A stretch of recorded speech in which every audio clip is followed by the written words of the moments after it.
Well, good morning, everyone. Thank you for joining today, and welcome to Climate Week at RRU.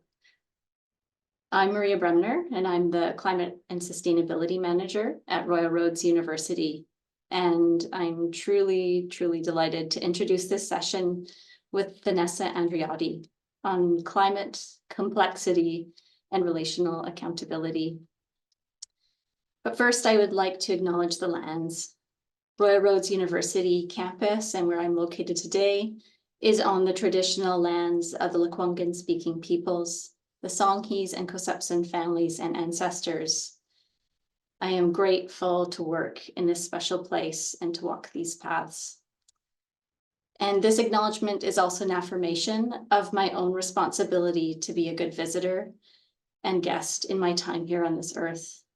And I will strive to work in a way that cultivates relationships built on respect and reciprocity, recognizes the historical and ongoing effects of colonialism, and supports the sovereignty of Indigenous peoples. So wherever you're calling in from today, I encourage you to take a moment to pause, reflect on the lands and your connections and your own responsibilities to that place and people.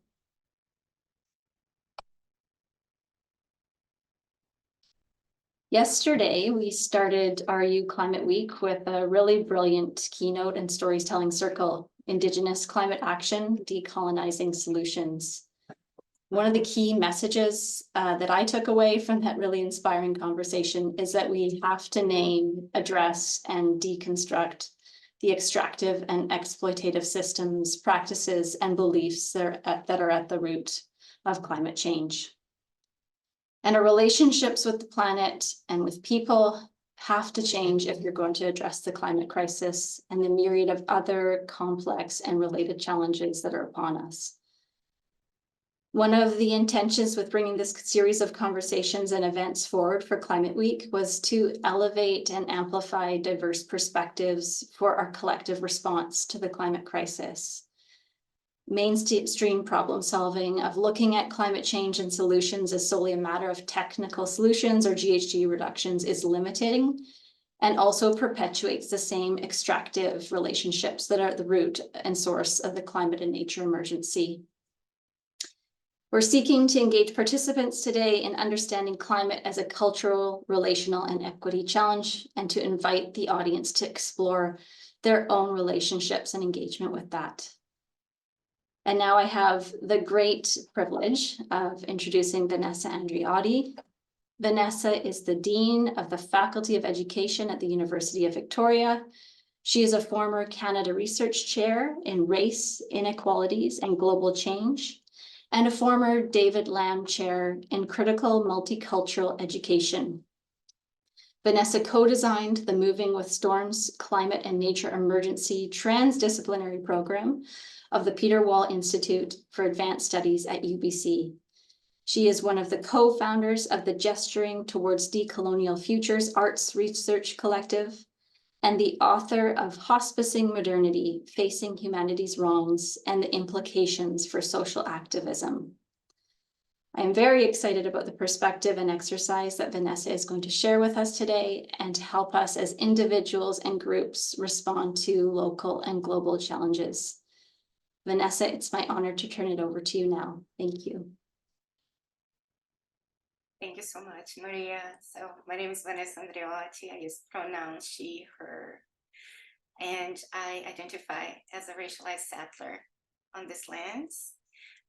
I come from a family of both German and Guarani ancestry. Guarani are indigenous peoples from Brazil. And I came to Canada married into a Cree and Blackfoot family. But I would like to start today with a different kind of land acknowledgement that complements the land acknowledgement that Maria has already offered us, that acknowledges that we're on the lands of the Lekwungen-speaking peoples. The land acknowledgement that I learned from the Guarani communities that my mom comes from is a day-long land acknowledgement. So I'm going to try to summarize it into 4 acknowledgements that are very brief. The first is the acknowledgement of the land itself as a living entity, not a property or a resource. The land is something we are part of. And if the land is not well, we are not well either. The second acknowledgement is the acknowledgement of the ancestors. Then the ancestors are both human and non-human. And they're both those who have come before us and those yet to come. And today I would like to talk about the responsibility we have to correct some mistakes of ancestors from the past while still honoring their lives, but to say the buck stops here. The third acknowledgement is the acknowledgement of all the violence that is necessary for us to be here today, including the violence on the lands and the peoples of the lands where the minerals for this computer screen and technology grid, where they come from. And the last is the acknowledgement that we're all a family, and it's a very big family of human and non-human beings that is currently in a lot of distress. There's a lot of pain, and there are wars in the Middle East, in Sudan, and Congo, and in Ukraine, and in other places. And the pain of these wars, the pain of the suffering is felt both in our bodies, but also in our unconscious. We may try to numb to it, but it's there. So the invitation today is for us to expand our capacity to hold space for all the layers of complexity that we have to face together, and the things that we need to compost together and process together in order to address the unease and the dis-ease that we're facing as a family. So with that, I'm going to share my screen where there's a presentation called Climate Complexity and Relational Accountability. Let me just find it again. And here it is. So what I'm going to be doing with you today is just show a little bit of the work, an overview of the work of the Gesturing Towards the Colonial Futures Collective, where this presentation comes from. And then I'll invite you to do 2 or even 3 exercises with me that come from the work of the collective. But first, I'll just introduce the work so that you know where we're coming from. So the GTDF Collective is a transdisciplinary, multi-generational collective of researchers, artists, educators, students, and Indigenous and Afro-descendant knowledge keepers. We work at the interface of questions related to historical, systemic, and ongoing violence, on the one hand, and questions related to the unsustainability of our current modern colonial systems. The collective brings together concerns related to racism, colonialism, unsustainability, economic instability, wealth disparity, global mental health crisis, climate and biodiversity catastrophes, intensifications of social and ecological violence and inequalities, and the likelihood of wider social and ecological collapse in our lifetime. So we're engaged because we have all these heavy issues. We're engaged in education and artistic collaborative inquiry and experiments that build containers for the expansion of our collective capacity and stamina to face difficulty and pain and navigate complexity and complexity without feeling overwhelmed, immobilized, demanding quick fixes, or to be rescued from discomfort, and without drowning in sadness, anger, frustration, guilt, or shame. While it's recognized that vulnerabilities are unevenly distributed across humanity, no one is left off the hook in our inquiry. So there's a commitment to moving beyond essentialisms and idealizations and romanticizations, and to committing to self-implicating critique, even if you are Indigenous, Black, or a person of color. And we are engaged in loop reciprocity, which means that the income generated from talks, workshops, and courses that we do is redistributed to a network of Indigenous communities in Brazil and Peru called T4C5C, who inspire and support this work. Also, it's important to acknowledge their spiritual support for this work. So as we do the work, there are ceremonies being done to support us in this process. And here are 3 of the people in the network that I would like to mention because they are at the front line against colonialism in climate mitigation and adaptation. And they're fighting against false solutions to the climate emergency. So the first one is Chief Ninawa Honikui from Acre, the Brazilian Amazon. He's a global advocate against the financialization of forests and carbon trading in the Amazon. There's also Maria Yara Querar from Vale Sagrado in Peru, who's a community leader and has been engaged in protests against lithium mining in indigenous territories. This lithium mining is what's necessary for our green transition in the global north. And there's also Mateus Tremembé from Ceará in Brazil, who's a national leader against offshore wind farms in indigenous waters. And he's also a food sovereignty advocate, indigenous food sovereignty advocate. So these people, their communities, and there are more leaders as well who are not mentioned here, they inspire the design of the experiments and of the inquiries that we conduct as a collective. So our starting point is a definition of colonialism that goes, it's a little bit different from the usual definition of colonialism that we often hear. So when we hear the word colonialism, we generally associate it with subjugation of peoples or occupation of lands. And in our understanding, coming from the analysis of these indigenous communities in the global south, is that these two things are symptoms of a deeper problem.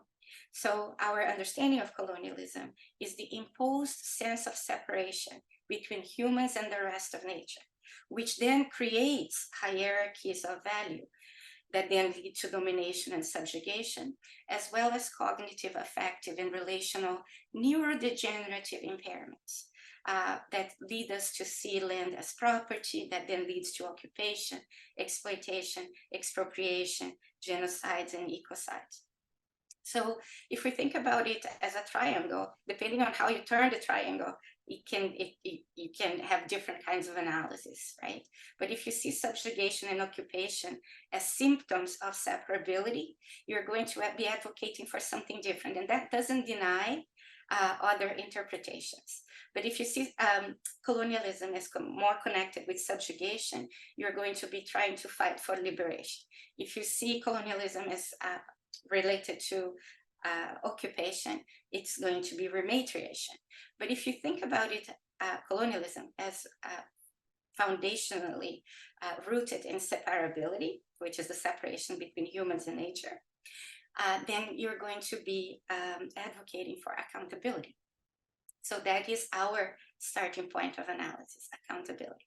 So we believe that separability, the separation between humans and nature, manifests as human exceptionalism, anthropocentrism, egocentrism, allochronism, which is the idea that there is a group of people heading humanity, like generally Western society is heading humanity and others are lagging behind. Also land as property and cultural supremacy, which is this investment and entitlement to moral authority, unrestricted autonomy, and the arbitration of justice, law, and common sense. So when we think about separability as the imposed sense of separation, we are thinking about the colonization of our unconscious as well. So when we think about education in our experiments in the collective, our starting point is not education as something that addresses ignorance, but education as something that addresses denials. In the process of education for addressing ignorance and denials, they are very different.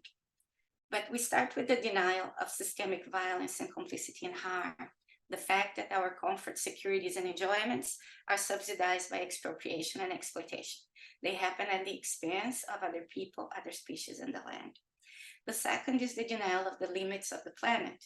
The fact that the planet cannot sustain exponential growth and consumption indefinitely. So infinite growth in a closed system, which is the boundaries of the planet, is simply not a viable solution. Number three is the denial of entanglement. Our insistence in seeing ourselves as separate from each other and the land, rather than entangled within the living wider metabolism that is biointelligent, that is the planet.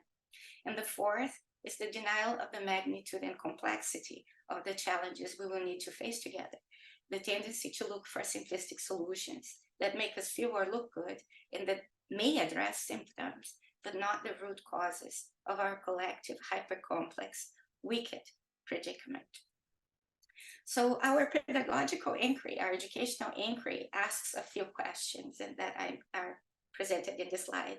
The first question is, what if you knew in your skin, flesh and bones, not just in the head, that major, wider social and ecological collapse is inevitably in the horizon, and that in 10 to 20 years or less, what is familiar today will no longer be viable?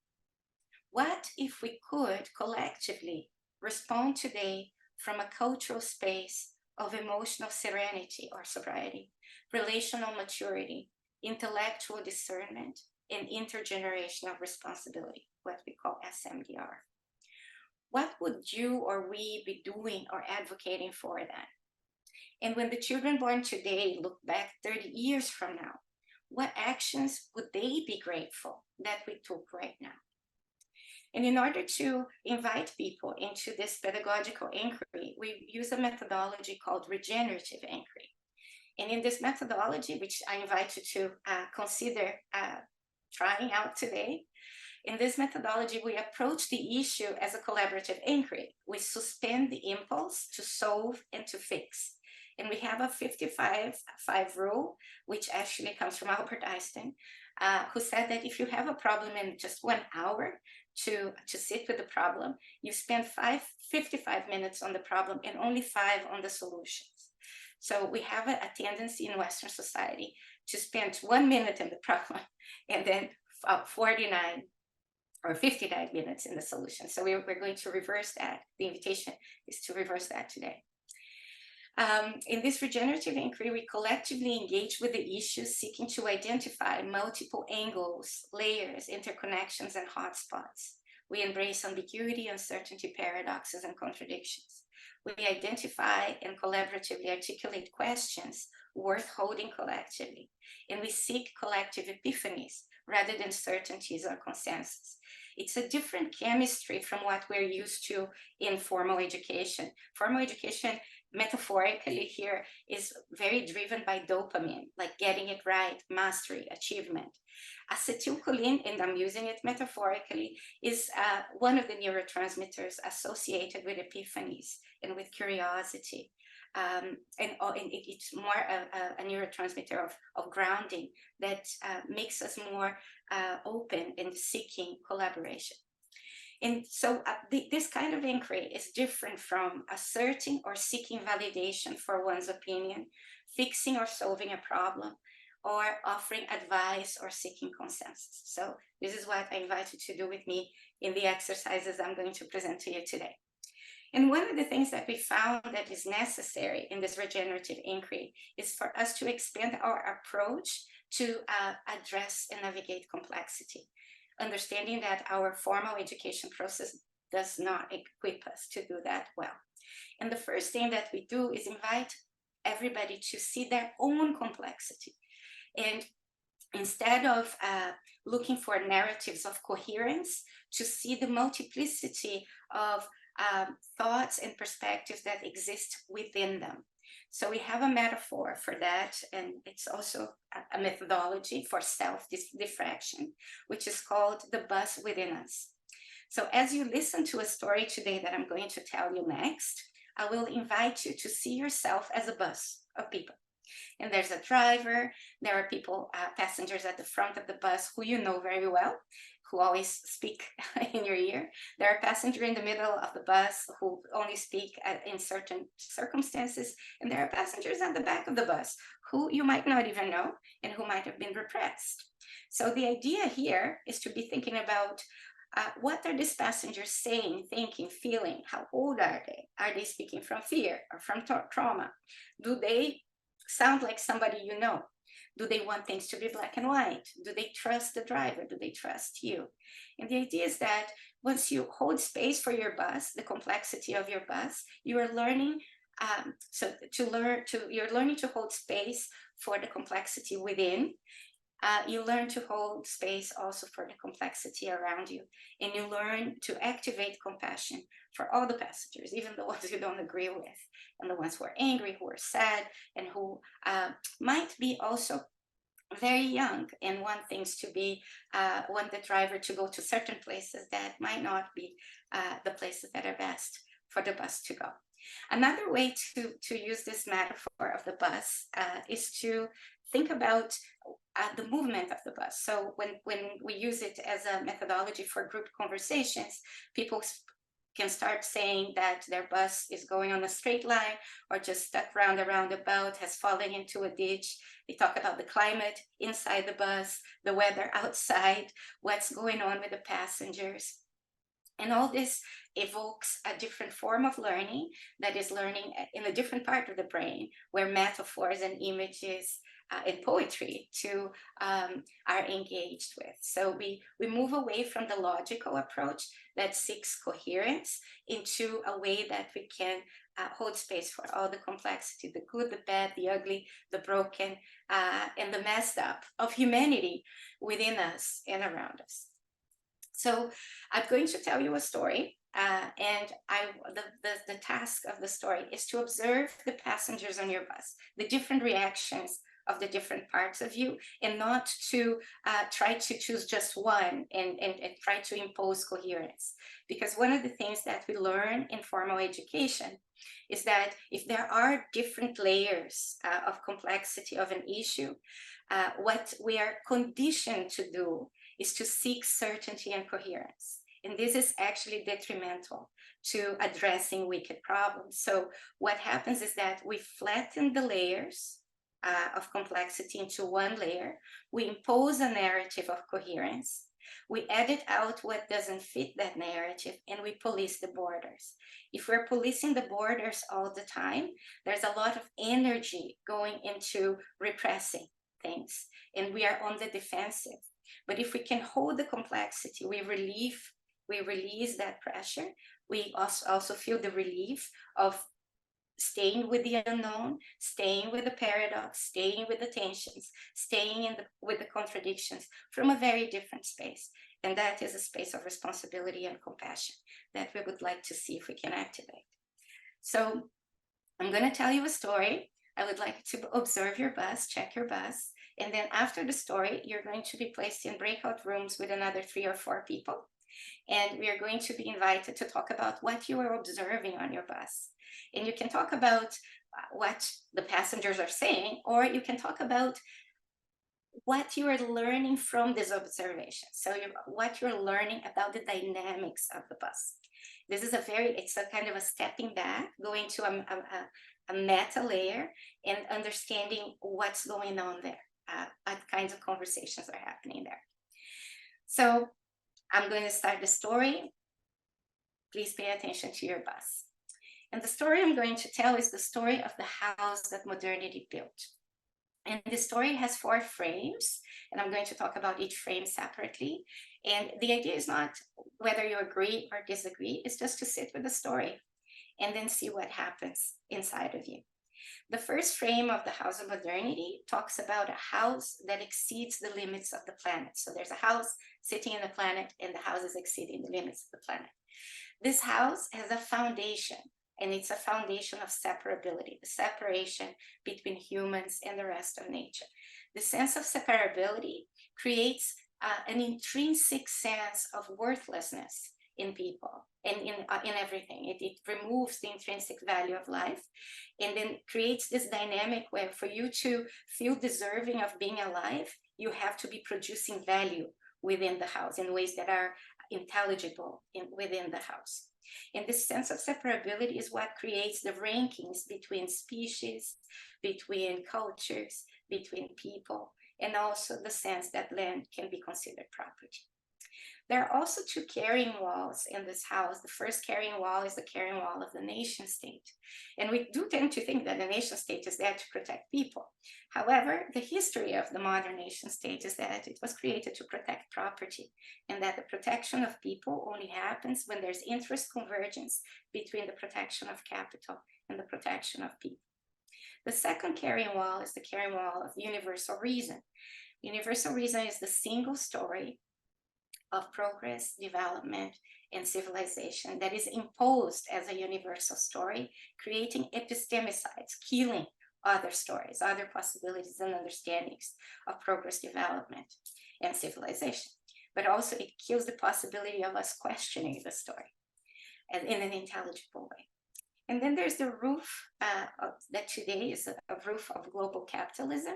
And this global capitalism of today is different from industrial capitalism, for example.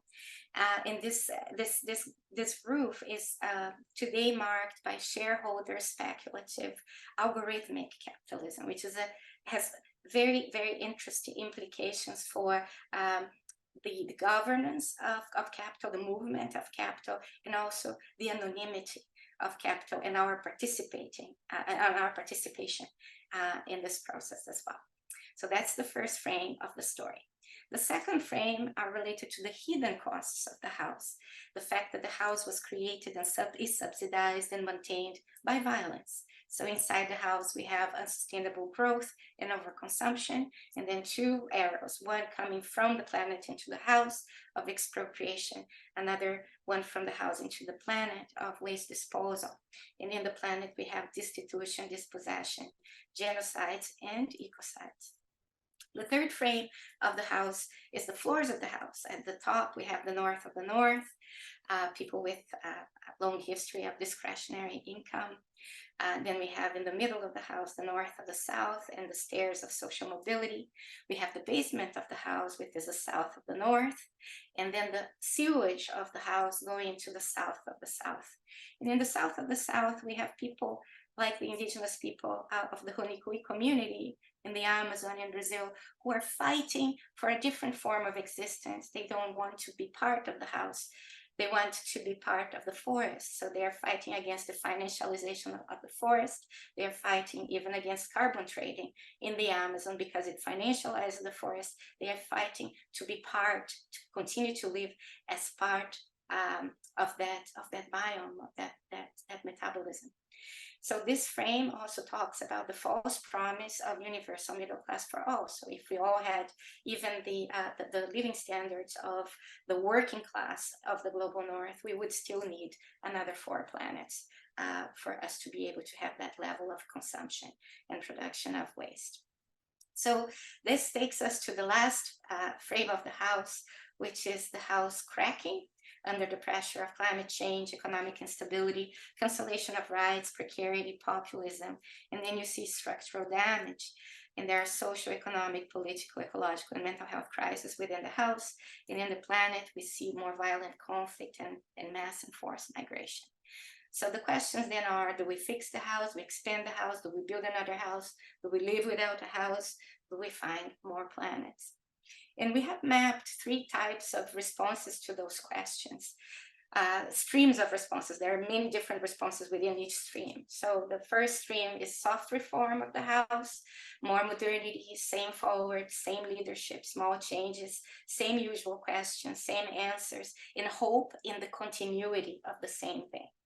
Then there's radical reform, which is still more modernity, but different leadership, larger changes, same questions, different answers, and hope in that we are going to find another kind of house or another structure that will take us forward. But there's also a stream that goes beyond reform of the house of modernity that acknowledges that more modernity is not an option, given the violence required and the limits of the planet. And here we have different questions, different answers. And the question of hope also changes here, because it's not hope in the continuity of something, it's hope that we will figure out a way to repair relations and find something that is currently still unintelligible for us, and that it is the fall of the house itself that will show us what to do next. It's learning from the mistakes that will allow us to make different mistakes in the future. Okay, so this is the story. I will stop sharing here, and I will invite you to take a minute to check your buzz and see all the different responses that are within you. We can use the metaphor of the passengers, what the passengers are saying, what they're thinking, what they're feeling, how they're talking to each other. And as you go into breakout rooms, it is an invitation for that regenerative inquiry. It's not an invitation for us to fix a problem or to find a solution, but to really be vulnerable together in expressing what's happening in terms of your own complexity. So let me see how many rooms I need to create. Just give me a second. and then I will invite you to join one of the rooms. Okay. And we will stay in the rooms for 15 minutes and then come back here. Let me just see how we can do it. You should be receiving an invitation.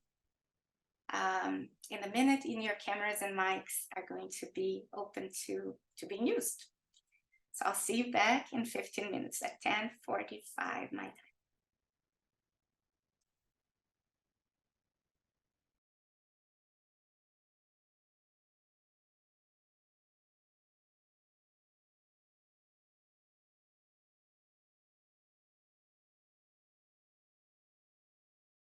Everybody back?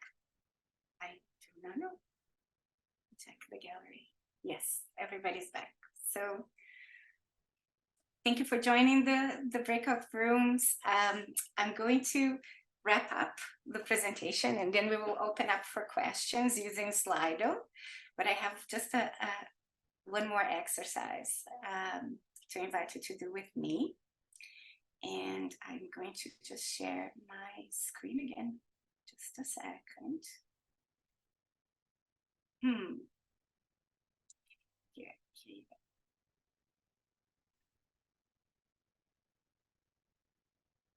So one of the things that in the collective we've been trying to do is to map regenerative capabilities. So moving from where modernity, the conditionings of modernity, the conditionings of cognitive, affective, relational, and also imaginative, into the edge of it, into something where a place where we can have the curiosity to try different things.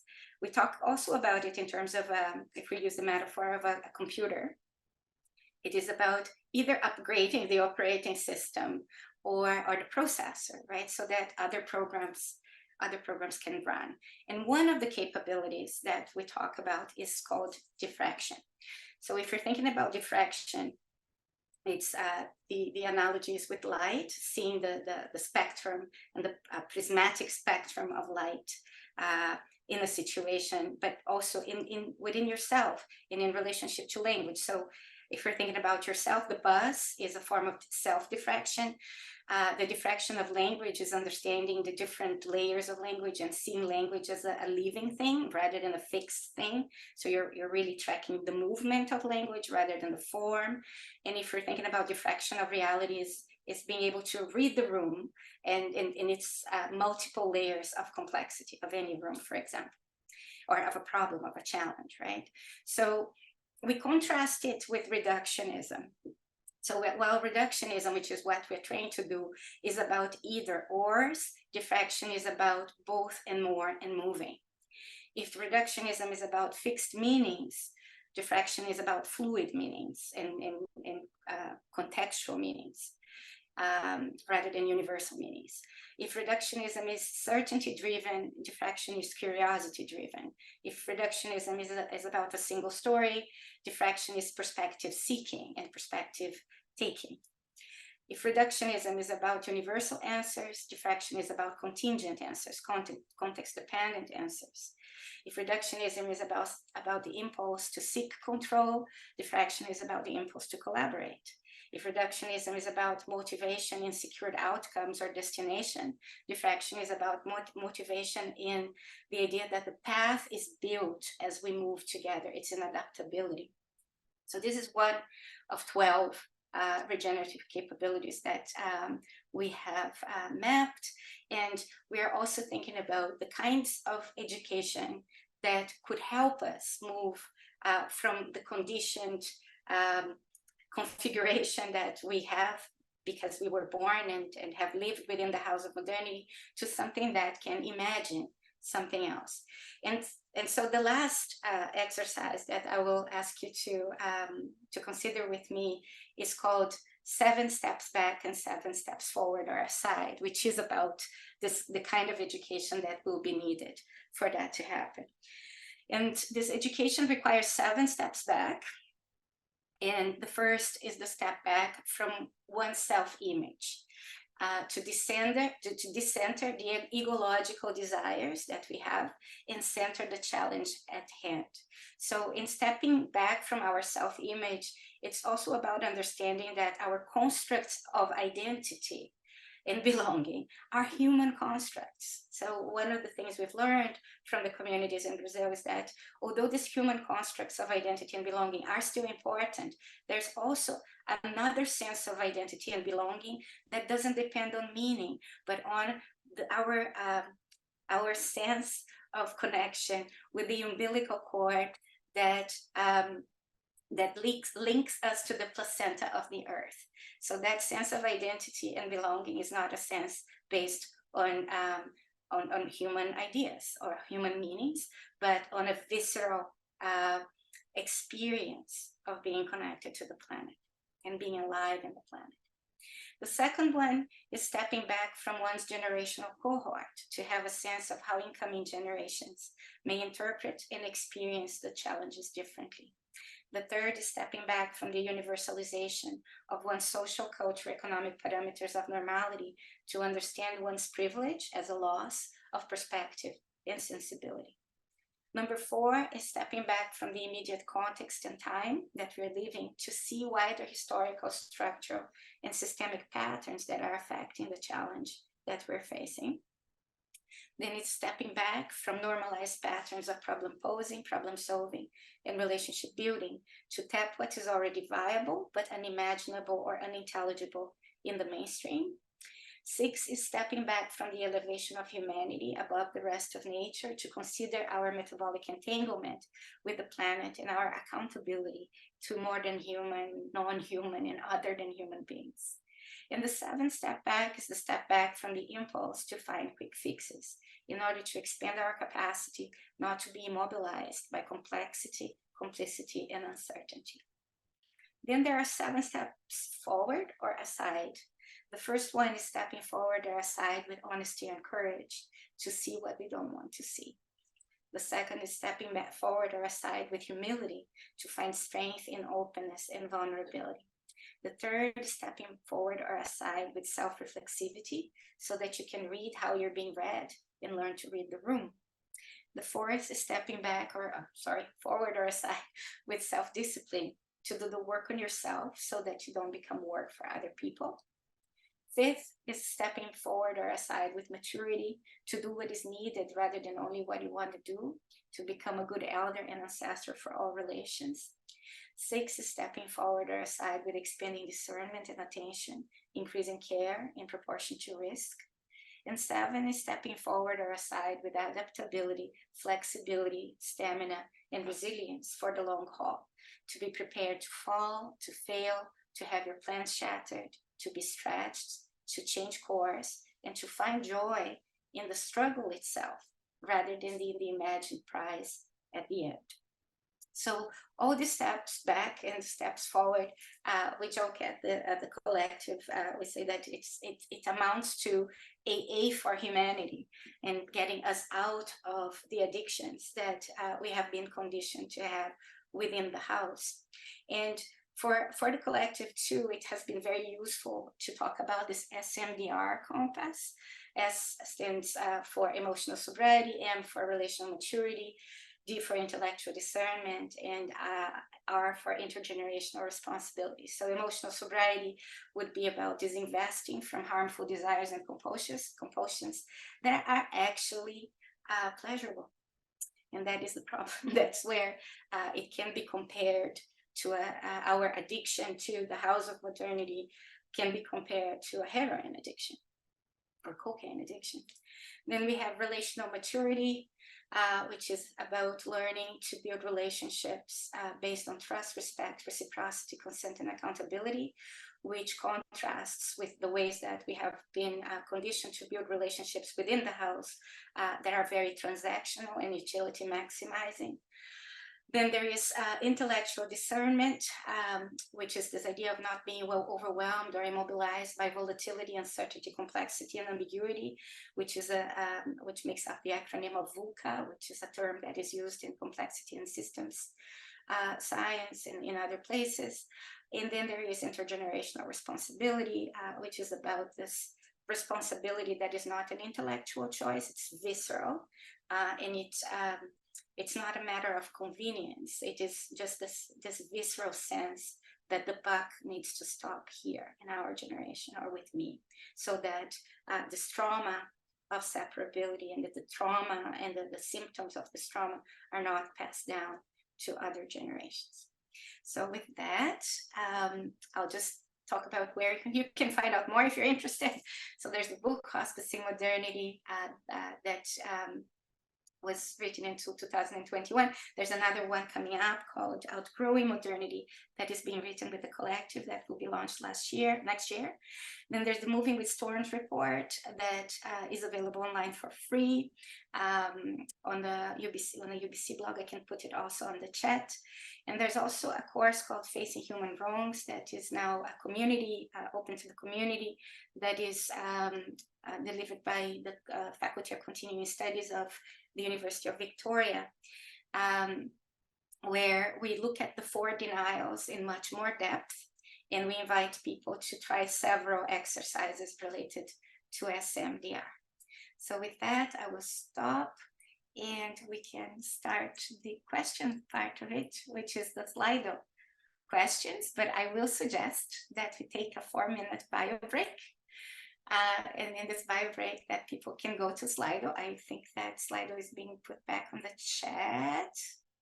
Check. Yes, the Slido is there.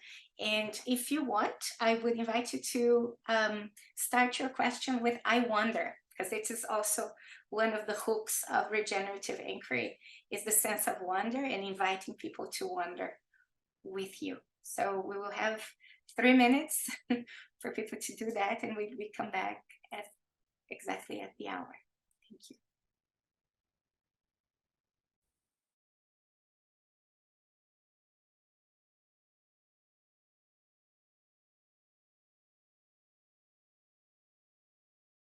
Okay, so with Slido, you can also vote questions up if you need to.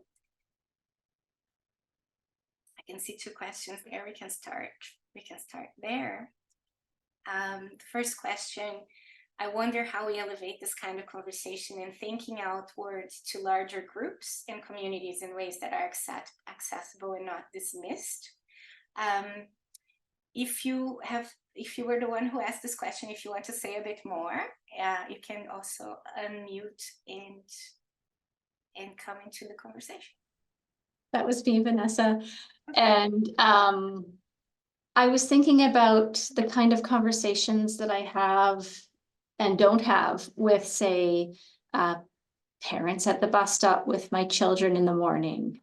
And that this kind of conversation is so important, but it's not even on the table in terms of people's frames of reference. And I think it's for a number of reasons.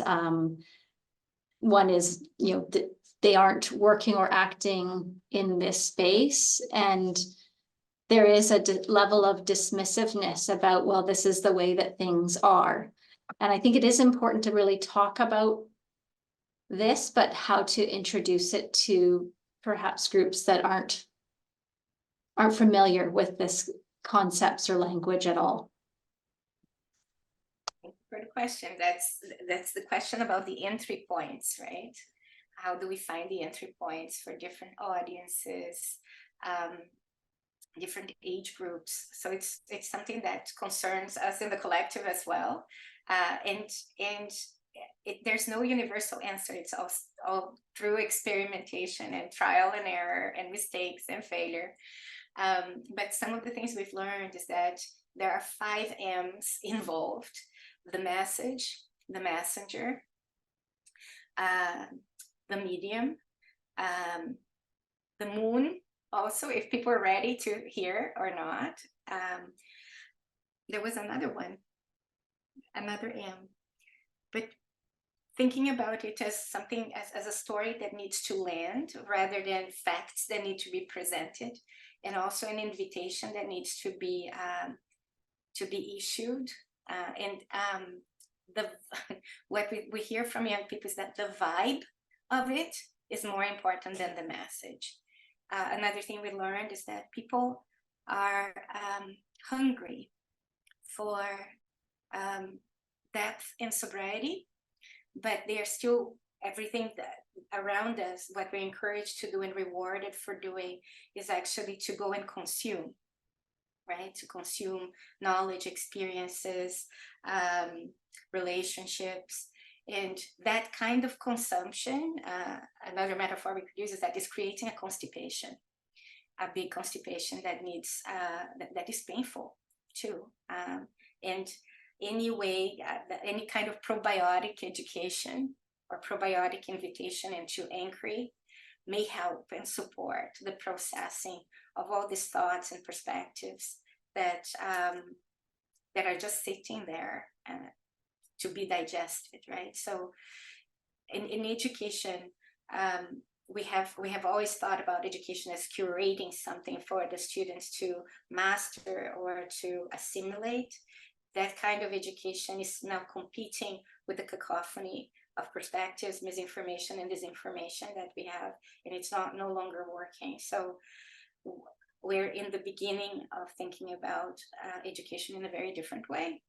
And that is not about curating a reality, it's about processing all the junk food that we are taking in and supporting people to do that together too, right? So and to process the collective pain. We were talking in the breakout that inviting people to sit with pain. The problem is that collective pain overwhelms the individual heart. We have to learn to collectivize the heart, which actually there's a word for it in Spanish, which is corazonar, right? So instead of making your heart only your own, figuring out how to collectivize the heart. And for that, we need a very strong practice of patience, of generosity, of compassion, and of humility. And that is completely counterintuitive to the kind of culture that we're living in and we're conditioned by, right? So figuring out how to do that and how to do that through the land, figuring out how to get people to declutter all this stuff that has been consumed, so that the channels where the land can dream through us, the land can design us, are open again, and that all these capacities that have been exiled by the house of modernity can be reactivated.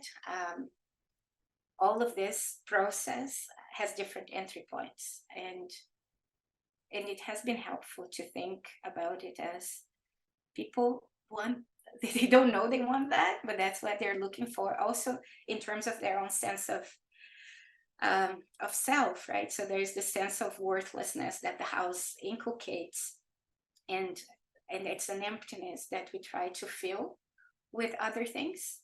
But what really can fill that is currently out of reach, and that could be the sense, a sense of collectivity not grounded on human construct, that is felt in the body and in the bones rather than in meaning and in language.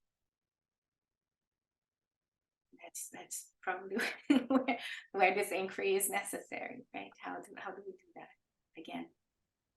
No, thank you for that, Vanessa. And I love your use of metaphor as well, this idea that one, we need a probiotic for it, and add new kinds of life to a system that's a bit deprived. And also say, again, thinking about my passenger on the bus, that I'm expecting a response, or I want an end product for that conversation, and perhaps not to be so attached to that outcome.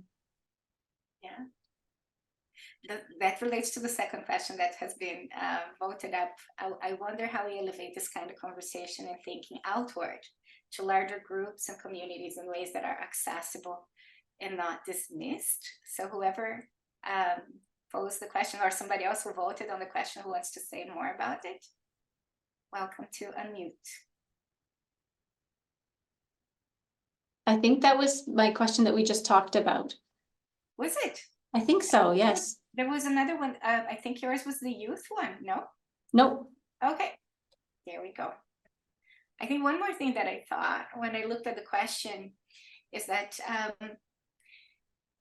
people who are, that we have a cartography that shows that there is a loop where it's a pink and blue cartography. I might have it here to actually share.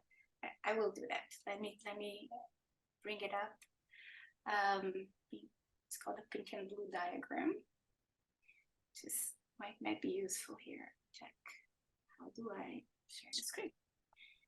Here again. So one of the things that we found is that if you are in the pink dynamics, the pink loop, you're experimenting with what you think is going to work. So there's a single forward with more problem solving, with more information, communication protocols, goal setting, risk analysis, planning methodologies, people, incentives, enthusiasm.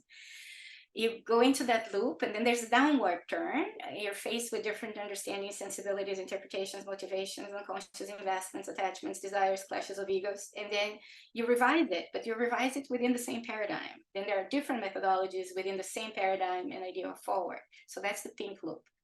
Then there's number 4, which is the pit. The pit is toxic and sterile. So you're drowning in paradoxes, contradictions, conflicts, confusion, misunderstandings, misinterpretations, erasures, failure, frustration, anger, disillusionment, relationships falling apart, and entropic chaos. But we find that when people are there and they get to the point of saying what worked before no longer works, and I don't know what to do, they are much readier to do this difficult work than the people in the pink diagram. So what happens then, if you're in the pit, is that this psychoaffective diffraction that we talked about today, it has the power to shift your relationship with knowledge, progress, self. It clears affective spaces, and it expands sensibilities. It redirects the way that we build relationships so that we can navigate together through murky waters with more stamina, resilience, and capacity for holding space for difficulty, complexity, uncertainty, plurality, inevitable mistakes and failure, learning to fail fast and to fail forward. So back to your question, my experience is that people in the pink loop, they will reject this. They need to figure, like, it's when what works doesn't work anymore that people become open to something different. So for example, we have been trying to offer the 7 steps. There is a longer version of the 7 steps in many climate gatherings, saying, let's start with this. This will save us from lots of grief down the line. And some groups are open, some groups think they've got it and they need to go and make the mistake. But once the tensions are activated, it's much more difficult to take the steps back and to repair the relationships, right? So we've been saying, like, if you're starting a climate initiative, start with the 7 steps, start already with the regenerative inquiry, so that down the line, you may be very enthusiastic today to collaborate, but down the line, when you find all the different perspectives and the tensions and the paradoxes, you don't have to go into like deep tension or fracturing of relationships to realize that that big thing is not working anymore. Yeah, thank you. Should we go to the next question? Let's see here. Next question voted up. I wonder how I can live and create decolonization when working within the nation state that perpetuates the industrial capitalist economy. Please unmute and tell us more.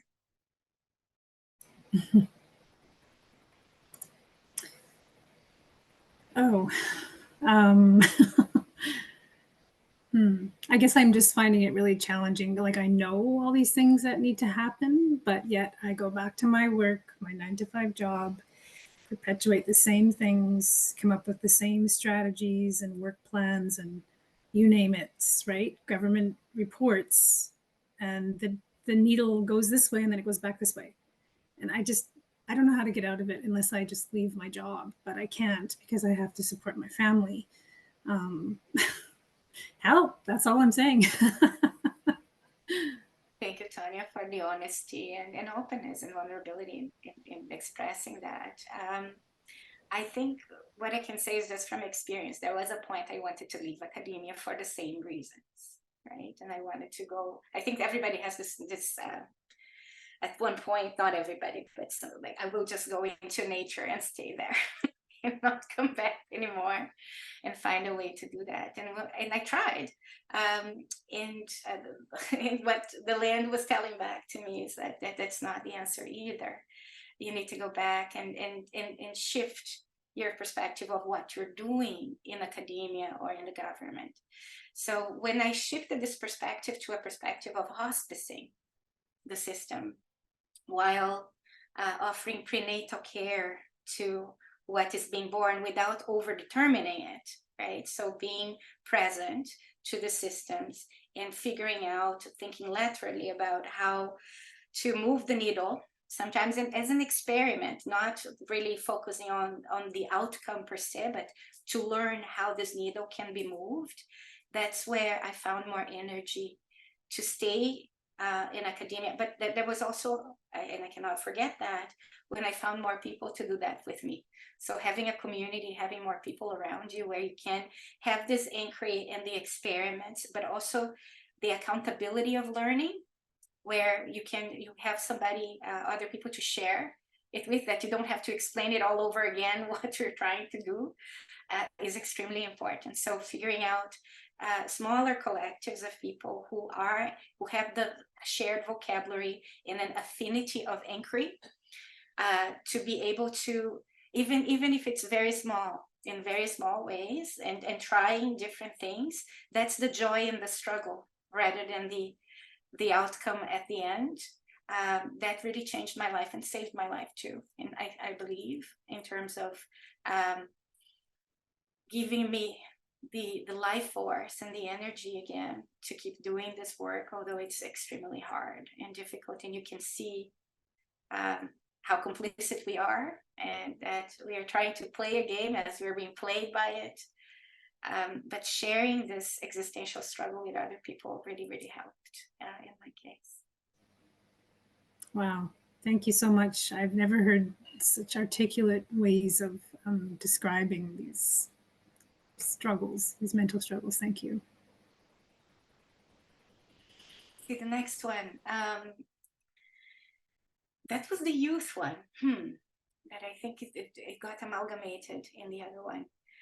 So I'll go to the next one. I wonder how much work to do on my own or when to reach out to others. Don't want to burden others. There's so little time for deep thinking in general. I agree. Would you like to unmute yourself and say more? If you have asked the question. Oh, I didn't know I'd get upvoted. So what should I say? Yeah, so I'm in government and it's very outcome focused, and we're trying to have measurable outcomes and accountability and transparency and on and on. And so we're always driving forward as fast as possible with not all the information. Staff are overworked. So as a decision maker, there's this huge pressure to just not bother people. And there's not very much time to think about things. We just make these decisions in the moment based on very little information. So that's my burden right now. That I don't know how often to reach out or how often to just do more homework on my own. I'm going to tell you what I've seen in other organizations. So I've been working with other organizations that have reached the pit, and then something difficult or painful happens, and then they need some support. And we try to share this vocabulary to bring people, like, do the upgrade of the operating system so that we can move together differently and show up differently. So once I believe there needs to be a shared vocabulary for what you're trying to do in terms of this kind of inquiry. And once you have that in a shared sense of holding space accountability, once you have that vocabulary and the focus of the inquiry, and that sense of collectively addressing the issue actually saves time, because there's a lot of energy right now. We're super busy, also trying not to fall apart, right? And there's so much anxiety, so much fear of hopelessness, that fear of despair, fear. Educationally, what would be necessary is a container where all these feelings can be felt, because otherwise they haunt us. And they take a lot of energy, a lot of the time. And once we can do that, there is a relief. And we find other ways to connect, to move together. But to get an organization to that point, in my experience, it was generally when we were called in an emergency. Something bad happened, and then it needed to be addressed, and then people were ready to do it differently. Waiting for that thing to happen is excruciatingly painful, I think. But yeah, I'm thinking, is there any other way of creating what? I'm thinking already, what can we create that facilitates this process? Back to AA for humanity, I think. But yeah, no, thank you for leaving this with me. I think I'm thankful for what you've shared, and I'll place it at the center of the inquiry for us all to engage with. Yes, thank you. I guess that's the problem, is it needs more time. Everything needs more time, and then we don't have it, and we don't want to take time from others. So I don't have any answers, but I'm trying to have the wheels not fall off the bus. So I have a lot of thinking to do, but thank you for making time for this. Thank you. Let me see. I wonder how to connect with anything beyond consumerism. I feel very disconnected from my culture due to imperialism, colonialism. Buying is the culture. Would you like to unmute?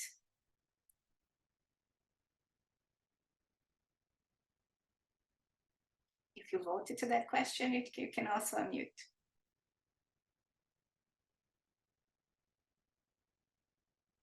Okay. Let me think. Let me sit with it for a bit. Let's all sit with it for a bit.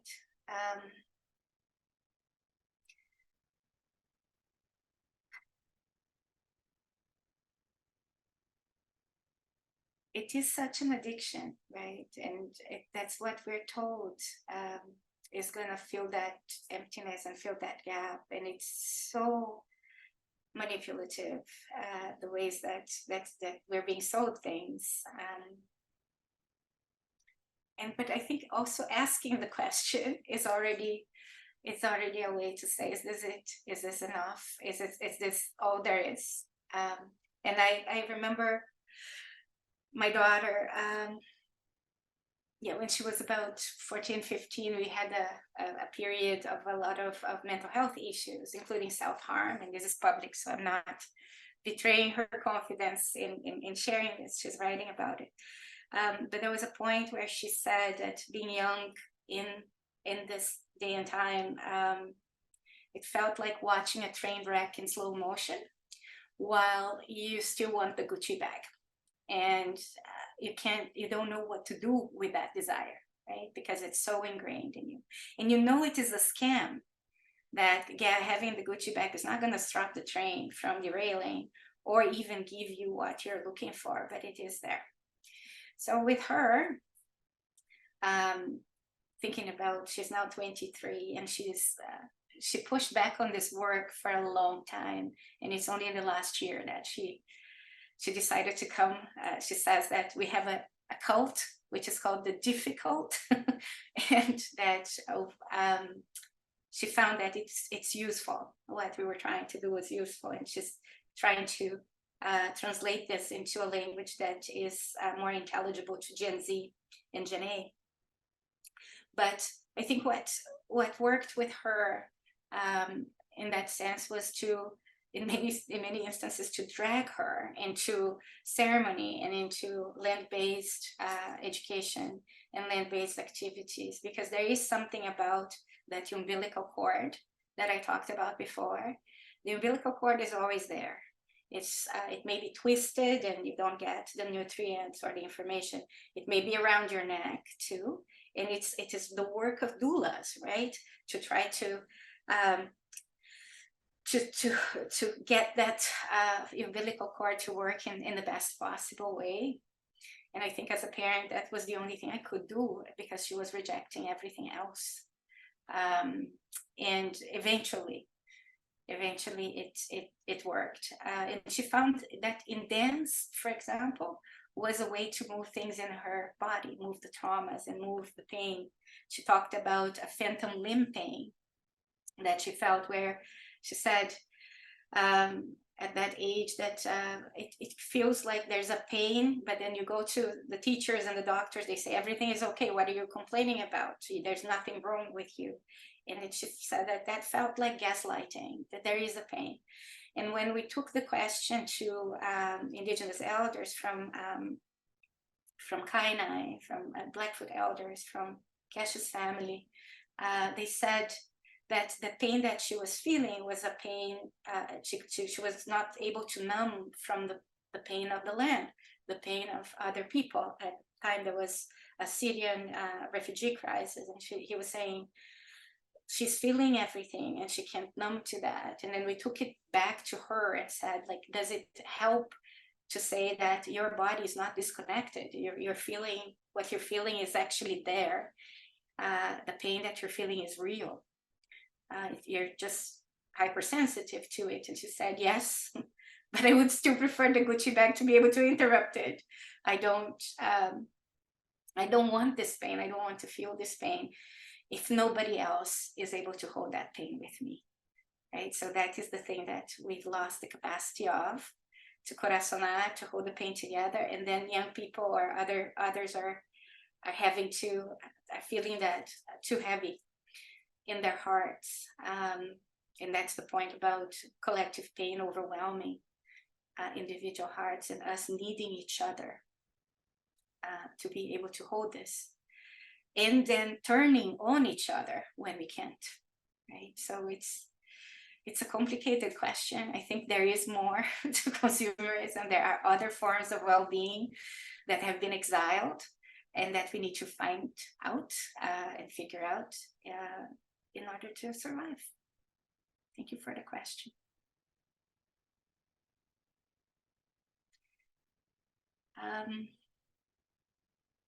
There's another question related to that. I think that's the next one. I wonder how we might learn how to bear the unbearable. And what's, I think, unbearable. Oh, sorry, I will ask somebody to unmute if you want to talk to that. Hi, Vanessa. It's Hillary here. I just, I don't even know if it's a question that needs an answer. It's just a wondering that seems to always accompany me. And I think it's about learning to die well and learning to continue to die over and over again to things that I think I absolutely have to have, or have to be, or have to show up as, and knowing that the only way through is a good death. And to befriend that aspect of dying and not make it something tragic. Like I don't know if I even agree with the pit being toxic. I love the back loop. And I think there's something about dark gestation that's critical that we don't allow in our culture. And, you know, so I don't even know if it's answerable or needs an answer. I'm just wondering about it. Like, I love starting the question with, I wonder. I'm grateful for that today. So that's what I'm just sort of putting out into the ether. A sense of belonging to the ruins, I guess. You know, that's kind of the work that I do. And but it always works me. It's not like I've arrived anywhere. It's a continual deepening with this sobriety, this this responsibility. Yeah, it's heartbreakingly beautiful. Terrible and beautiful at the same time. So yeah. Thank you, Hillary. Yes, I agree, and it was beautiful. A beautiful wondering about your own question, which was amazing. Death, yeah. Mm-hmm. The house was created, I think, to conquer that, and it's not conquerable. No, it's the companion. Yeah. Well, thank you, Vanessa. Yeah. Thank you. There is a project called Towards Eldering of Kesha Henneque. He's the lead on that. I will put it on the chat. And I think there's questions that that are animating our inquiry are also very similar to the ones animating the questions in that project. And I do agree with you that the pit is toxic if you're looking at it from the perspective of the pink diagram. Yeah. Right? But if you're looking from the perspective of the blue, there's like the darkness and light are a Mobius strip. Yeah. It's one thing becomes the other. It's not separated. Yeah. And that again is that this continuum. It's it's like this notion of I was saying earlier in the chat, just saving the world. I'm not even interested in that. I'm just interested in fully belonging, and that sometimes looks wretched, but I'm willing to be there. I think it gets easier as you get older, because I don't think it really matters what the world thinks. At the end of the day, I mean, it's okay. It's all good. Anyways, thank you so much. Yeah, I have been loving this. Yeah, glad you're here. Thank you. Thank you. I'm glad you're there too. I will put the thing on the chat, the Towards the Dream project, but I would love to connect you with Cash as well. Thank you. If you're interested, yes. So Towards the Dream is here. And then there is also, I will put on the chat the longer version of the 7 steps, which is here. And then I will also put there, we have cards, GTDF cards that people use in different ways. I'm not going to put it there. I think I'm going to put a link to, because our website was not created for public consumption. We didn't want to create something that would just go around and yeah, we wanted to do it as a responsible experiment. But here, the last link is to a list of the experiments that we've done that are ready to be shared with the public. Yeah. And there was one more thing that I thought could go there. There is also on the website, on this last link, you will find the link to an expanded version of the house as well. Yeah, Thank I think you. everything is there. Thank you so much.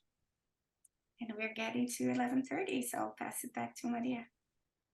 Well, just huge gratitude, firstly, to you, Vanessa, for sharing this perspective with us, but to also all of our participants for bravely entering the space together. And I think that those words, the joy in the struggle, I think is what gives me hope, and also this, encouragement to reach out to that collective, that we are not alone in this, and find people to hold the pain together, because it's not an if or, it's both. And just thank you so much. We will have this recording available. Vanessa, you've been such a leader and amazing inspiration in this space, and look forward to continuing to stay connected through this work. Thank you. Thanks to everybody for joining us today.